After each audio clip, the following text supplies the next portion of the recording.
A young girl went out to ride her bicycle in the yard, but when her mother came to check on her a few minutes later, the girl was nowhere to be found. The worried woman called 911, but the police couldn't locate her daughter for 2 long years. The fate of the girl remained unknown until a shocking turn of events.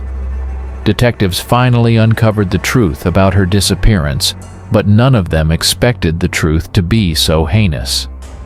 Kyanne Poulton was born on September 20th, 1989 in Rochester, New York. She was the only child in the family, and her parents gave her all their attention and love when she turned 3. They decided to get divorced, and Kay stayed with her mom. Her father maintained a good relationship with his ex-wife and visited his daughter all the time. Kay's mom, Judy, moved to an apartment complex located in a quiet suburban area of Rochester, despite her ex-husband helping to take care of their daughter. Judy had some financial difficulties when Kay was 4. Her mom took on a part-time job to save up enough money for a trip to Disney World with her daughter. The following summer, Judy's job was delivering magazines to customers in her neighborhood. On the evening of May 23, 1994, she was getting ready for her shift. She was sitting at home placing leaflets into the magazines before heading out to deliver them around 6:45 p.m. Kay asked to go out for a walk. It was a beautiful sunny evening outside, and she wanted to ride her tricycle. Judy looked outside and saw that there were plenty of other kids playing in the yard, so she agreed to let her daughter go out for a few minutes. She told her to stay within the yard, and Kay ran out onto the street with her tricycle. Judy had only a few minutes left to finish with the leaflets after that. She planned to deliver the magazines and take Kay to McDonald's once she was done. She grabbed the magazines and took them to the car, planning to call Kay back home. But when Judy stepped outside, her daughter wasn't there. She looked around, called out her name, and there was no response. Judy walked around the yard, then began to roam the complex grounds, but Kay was nowhere to be seen. The mother also didn't hear the sounds of her tricycle when Kay rode it on the street. Its wheels made quite a noticeable creaking noise, but it was silent outside with each passing second. Judy's panic grew, and her cries quickly gathered the neighbors' attention. She asked them if anyone had seen her daughter, but only a few people had seen her in the yard with other children and didn't know where she had gone upon learning that KY had disappeared. The neighbors joined the search, but they couldn't find her or her bicycle. Most of the complex territory was covered with trees, and around it was a fence separating the houses from the nearby highway. Judy was sure that her daughter couldn't have gone anywhere on her own. Kay knew she was only allowed to ride in their yard, and she had never disobeyed her mother before. She also couldn't have gone far on her small bike, and she would have been found right away, fearing the worst. Judy decided to call. The police officers arrived on the scene within minutes and immediately began searching. Soon they were joined by firefighters and canine units while searching the complex and its surroundings. Officers went door-to-door. The police strongly believed that Kay was still somewhere at the complex. If this was a case of abduction, the most logical suspects were its residents. An outsider would hardly have been able to enter the premises, snatch Kay from the yard, and drive away without anyone noticing. The complex had 300 units, and the residents willingly let the police in, sincerely wanting to help find the girl in cases where no one was home. The complex manager used spare keys to let the officers inside. Unfortunately, all of this yielded no results. Kay and her bicycle were not found in any apartment. The search continued throughout the night, and around 4 a.m. the case was reclassified as a kidnapping. A special unit took over, and detectives asked Judy if there was anyone in their lives who might wish them harm. They asked about Kay's father, but Judy denied his possible involvement because he had absolutely no reason to kidnap his daughter. The detectives asked if there was anyone among the complex residents who behaved strangely or suspiciously. and Judy shared one observation. She mentioned a 22-year-old man named Mark, who had recently moved into the complex with his wife and 1.5-year-old son. According to Judy, Mark's behavior seemed very unusual and even alarming. They had met a few times in the yard and engaged in small conversations. Once he said her daughter was very beautiful. Judy had often heard similar compliments from others, but the tone in which Mark said it seemed weird to her. After that, he added something even more unsettling. He said he had been watching all the little girls in the complex, and Kay was the prettiest. Obviously, these words seemed highly suspicious to the mother, and after that she tried to avoid any contacts with Mark, although they continued to occasionally see each other in the yard. And once he asked Judy a very alarming question. He inquired if Kay would tell her if someone tried to touch her. Judy answered yes, and immediately left the yard. Considering such questions extremely suspicious, prior to these conversations with Mark, Kay liked to play with his son on the playground, but since then, Judy didn't let her daughter near him, even in her presence during the conversation with detectives. Judy remembered something else about a few minutes after she went outside to look for her daughter. She saw Mark in the yard coming out with his son to the playground. She asked him if he had seen Kay, and the man said no. Judy also noticed something strange, but at that moment she didn't pay much attention to it. As her mind was preoccupied with fear for her daughter, she saw that his sneakers were missing shoelaces. The detectives decided to talk to Mark and brought him in for questioning. The man denied any involvement in Kyle's disappearance and even agreed to take a polygraph test the operator didn't DT. One was home. The complex manager used spare keys to let the officers inside. Unfortunately, all of this yielded no results. Kay and her bicycle were not found in any apartment. The search continued throughout the night, and around 4 a.m. the case was reclassified as a kidnapping. A special unit took over, and detectives asked Judy if there was anyone in their lives who might wish them harm. They asked about Kayle's father, but Judy denied his possible involvement because he had absolutely no reason to kidnap his daughter.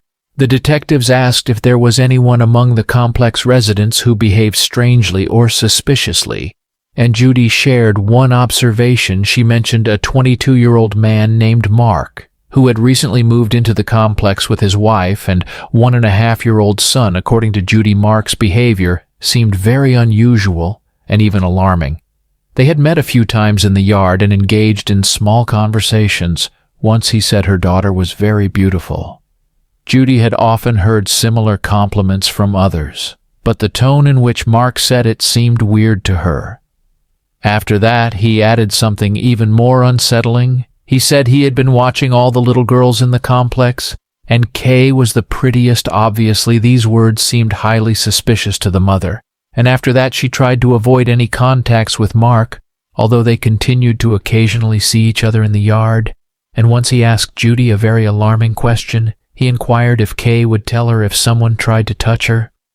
Judy answered yes, and immediately left the yard, considering such questions extremely suspicious. Prior to these conversations with Mark, Kay liked to play with his son on the playground. But since then, Judy didn't let her daughter near him, even in her presence. During the conversation with detectives, Judy remembered something else about a few minutes after she went outside to look for her daughter. She saw Mark in the yard coming out with his son to the playground. She asked him if he had seen Kay, and the man said no. Judy also noticed something strange, but at that moment she didn't pay much attention to it. As her mind was preoccupied with fear for her daughter, she saw that his sneakers were missing shoelaces. The detectives decided to talk to Mark and brought him in for questioning.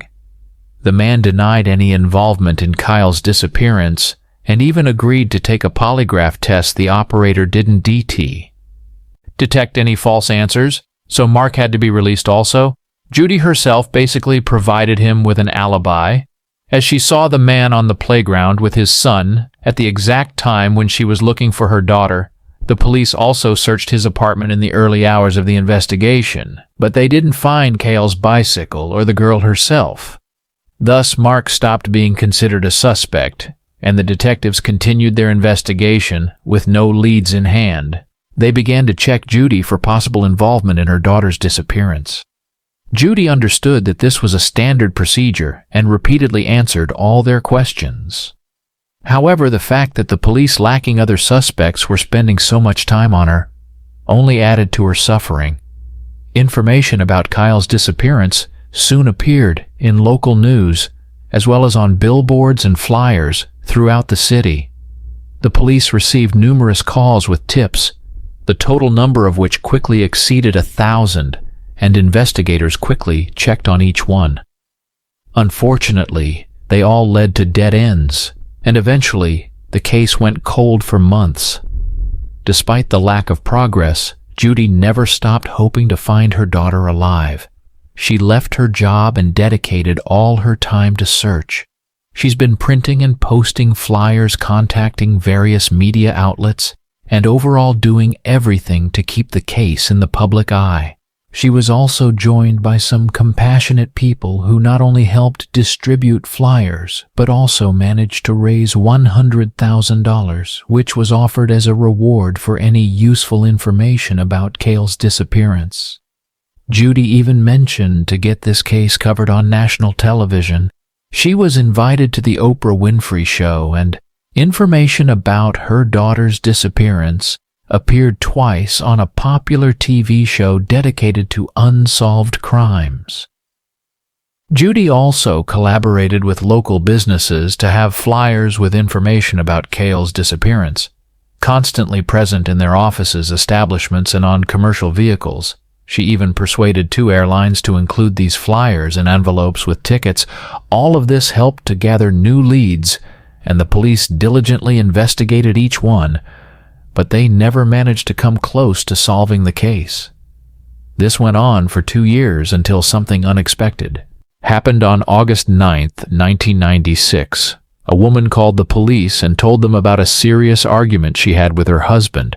According to her, she was tired of her husband's strange behavior and stated that she wanted to divorce him. In response, the man began to persuade her not to do that and tried to evoke her sympathy while telling her how difficult things were for him. The man suddenly confessed to his wife that he had killed Kay, plunging his wife into deep shock. The woman immediately took their child, went to her father's house, and called 911. Finally, she revealed her husband's name to the police. It was Mark Christie. Judy's neighbor detectives were surprised by his wife's story, but they immediately encountered a serious problem under the state law. Any information shared between spouses was protected and could not be used in court. In other words, even if Mark wasn't lying, the police were not allowed to arrest or question him. Also, as we remember, the man's apartment was searched in the early hours of the investigation, and he's been in the yard with his child shortly after Kylie's disappearance, so the police doubted he had the time to kidnap and kill her. Despite this, Detective Crow, who listened to Mark's wife's story, decided to talk to him. He found out that the man and his family moved out of Cale's complex just a few weeks after her disappearance due to some very serious accusations. It turned out Mark had been reported by the parents of 2 girls for standing naked in his doorway in plain sight. No investigation was conducted on this matter because technically he was in his own home, but the fact itself seemed extremely suspicious to the detective. Mark had moved to another city, located 50 mi from Rochester, and Crow headed there, but he was met with an unpleasant surprise.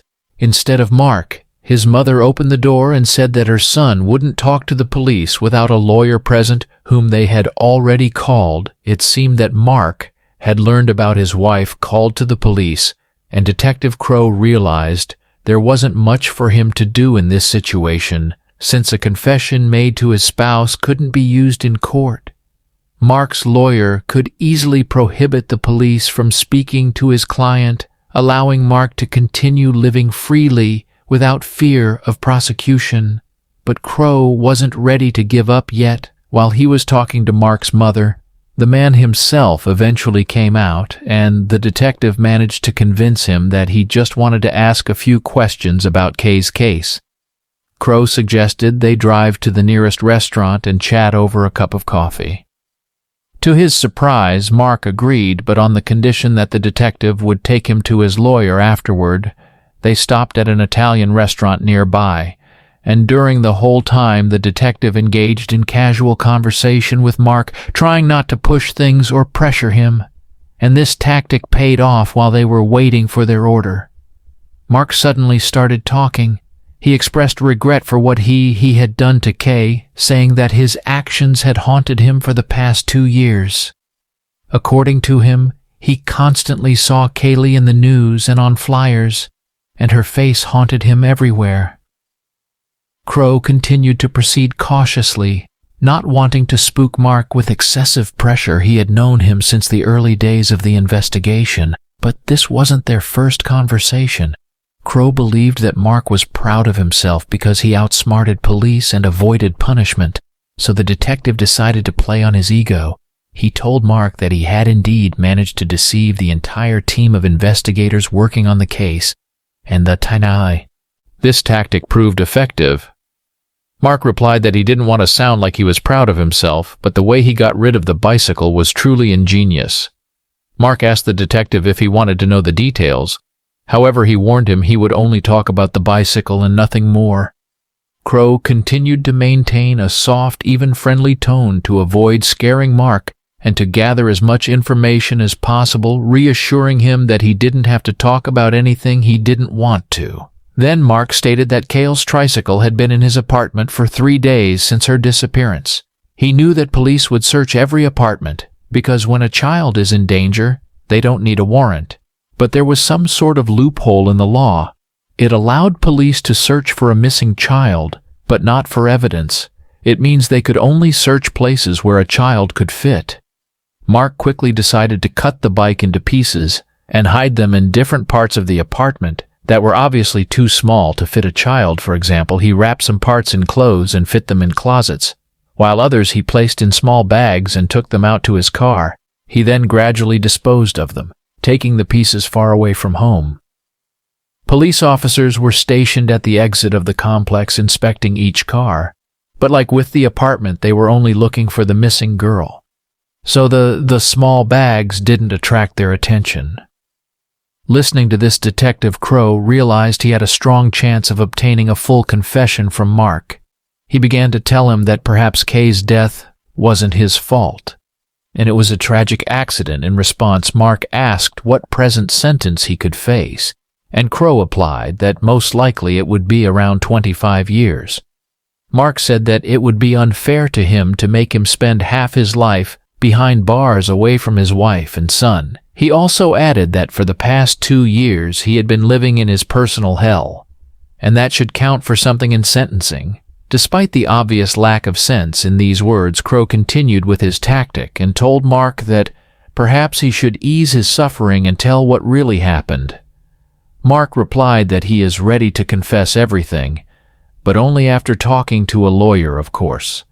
The detective understood that no lawyer would allow his client to confess to a crime, even if he really committed it, if there was no evidence against him, so he decided to be honest with Mark about this, and added that in that case, Kayle's parents would never know what happened to their daughter, or if she suffered before her death, and then Mark replied she didn't suffer. The detective sensed that the man was in the yard, so he deliberately wanted to be seen by her and dispel any suspicions. After the woman saw him in the playground and went to search the complex territory, Mark returned home and placed Kay's body in a laundry basket, covering it with clothes. A few minutes later, he took the basket outside and placed it in the trunk of his car. By that time, there were already many people in the yard helping Judy look for her daughter. According to Mark, there was such chaos that nobody even noticed him. Mark also took his son with him and drove to the company where he worked as a security guard. He parked near the back of the huge building and left the basket with Kay's body by the door, then drove around and entered through the main entrance, given that Mark had the day off. He lied to his co-workers about forgetting something at work. The story didn't raise any suspicions, so Mark walked through the building and opened the back door from the inside. He took the basket with the victim's body and climbed onto a huge 30,000 tank filled with liquid coolant. He opened the top lid and dropped Kay in, first tying a heavy metal object to her.